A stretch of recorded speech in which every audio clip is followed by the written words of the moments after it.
ultimately will be continuously needed if we don't take care of the sanitation problem and public health problem. So, for example, currently there are 45 new drugs in pipeline. 45 new drugs.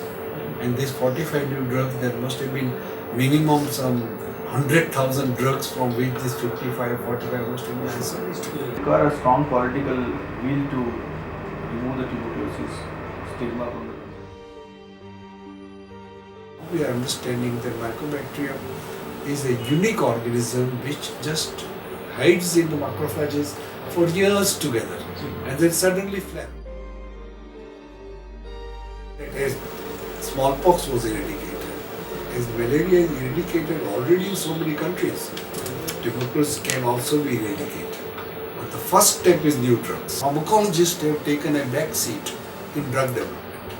Pharmacology should come again central, and animal models should be central to drug discovery.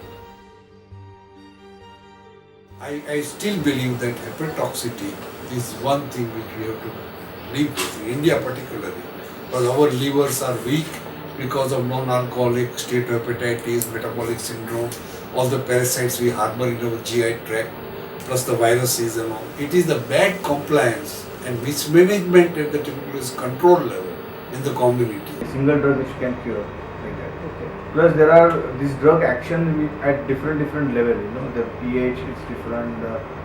The penetration of the drug into the tissue is another issue. The third thing is that maintaining the certain blood levels or tissue levels are also equally important. With being the bacteria which are very slowly growing bacteria, they are low metabolic rate. There is no research being done on drugs in the European countries or American because TB is not their priority. That's why no drug has been really come from Indian country. See, the Mycobacterium tuberculosis complex, it's consists of various mycobacteria disease.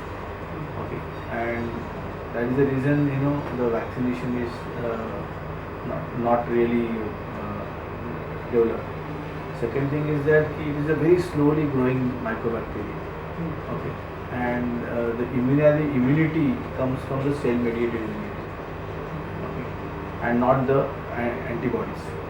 Okay. So all these things which are cellular immunity, cell-mediated immunity, the vaccination process is difficult. That's why vaccination is not there. The results of DOTS has to be analyzed by a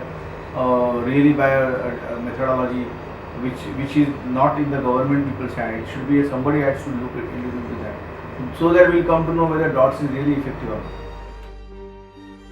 One day, if you miss your drug, there's a chance that you will get curable resistance.